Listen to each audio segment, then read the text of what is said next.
Welcome to the Peartree Cutfiles birthday celebration hop. I'm using a cut file from Peartree, and I will link to their website and their Facebook group down in the description. I'm Emilee, and you've found Emilee's Paper Caper, where we're all about scrapping our stash and getting pages done. If you're new here, please consider subscribing. Hit the subscribe button and bell icon now. So I'm new to cut files. In fact, I had a friend help me cut this out on her silhouette. Thank you, Kathy, for your help. And I thought it would be a neat challenge to work with a cut file. I haven't done this before. I've seen so many neat cut files, and Peartree has a lot of really cool ones, and this whole hop is a celebration of her first birthday, and you can go to her website and her Facebook group to see all her amazing cut file designs. I chose to work with the Adventure Awaits cut file, and I'm using photos that my daughter and her boyfriend took on a camping trip. There are some beautiful photos, and I wanted to do something to complement them, so I thought Adventure Awaits was a good cut file to choose. I have this pretty background paper. It was Anna Griffin, and then I found this painted pattern paper.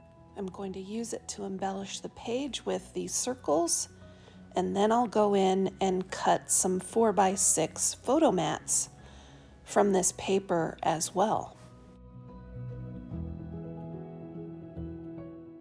So these circles are pictures of stickers of the trails that they and park area that they were camping in and hiking in. And I thought it was just a good way to document on the page where these photos were taken. So I've used my Creative Memories circle cutter to cut those out and then mount them on a circle slightly larger. Now I'm cutting the photo mats, and I love to do this with papers. I'm just cutting them to 4x6, and I'm doing some with this green pattern as well to make some photo mats from the green paper. But because I'm using 4x6 photos, when I have a 4x6 photo mat, I just need to cut a 1/4 inch off of my photos so that they will fit on that mat. It's a quick and easy way to stretch your 12x12 paper into 4 photo mats, and all you have to do is cut a 1/4 inch off the top and side of your 4x6 photo.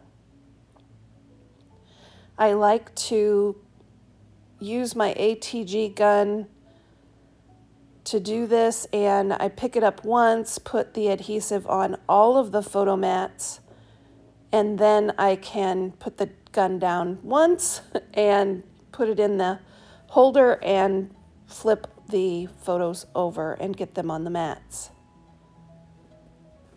To embellish the cut file, I'm using some of the arrows that came out of the cut file to create pattern paper to fill in with. Now, if I had a silhouette, I probably, of my own, if I owned a silhouette, I could probably cut the cut file and the pattern paper and not have to do this fussy cutting, but I don't have one, and so this is another way to get there. I just glued those arrows onto the paper, and then I can fill in the cut file with them.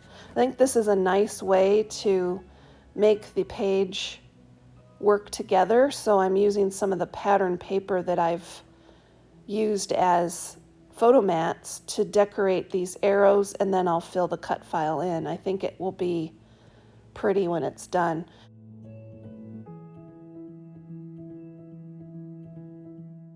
I'm doing a lot of this off camera because I don't want to bore anyone with watching me cut the arrows. I'm just trying to show you enough of what I've done here to give you an idea.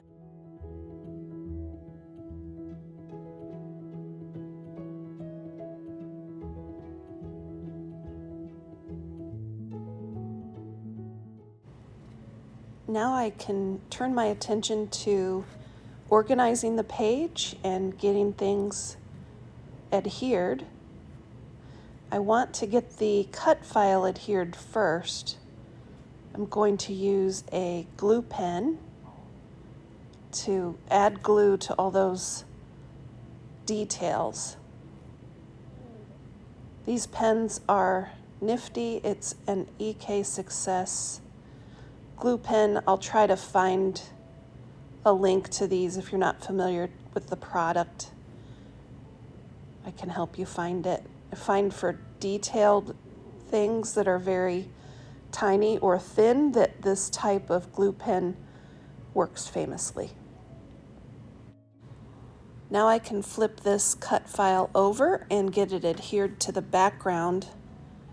It's amazing how quickly you can put a very visually interesting background together using a cut file. I look forward to seeing what the other ladies in this celebration hop do with their files. Everyone in the hop is using a different cut file, so there'll be a wide variety, and I can't wait to see what they do. One nice thing about scrapbooking is that we're always sharing ideas and learning from each other, and we also share supplies. For example, my friend Kathy was kind enough to cut this out for me, and she offered even to cut the pattern paper out, but when I had her do this, I didn't know what pattern paper I was going to do, so that's why I went ahead and fussy cut the arrows. But she would have done that for me, and that's what I've found. Scrapbooking is really about sharing and sharing ideas and supplies, and it's such a rewarding community. I want to add some dimension to these arrows, so I'm going to add some adhesive tape, foam tape. I'll do a lot of this off camera as well, but this is foam tape I got from the Dollar Tree. It cuts nicely and adds a little bit of dimension and visual interest to these arrows. Off camera, I've arranged the photos on the right-hand page. I have so many photos for this layout that I need them to overlap, which is a look that I often enjoy. I do like elements on a page often to touch each other. So the collage of photos on the right-hand page is an example of that. And now that I have those set out and arranged, I can go in now with the ATG gun and get them adhered to the page. I do a lot of that off camera too, because I think you know how to use an ATG gun, but just want to show you enough of the process of how I arrange and overlap the photos a little bit to get them how I want them.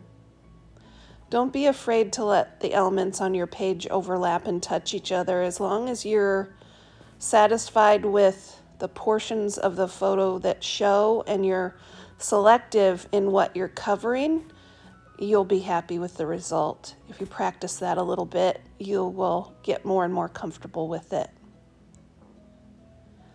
Here's the completed page. I hope you enjoy the hop, and be sure to check out the other ladies that are participating. Happy scrapping. Let's keep on scrapping our stash.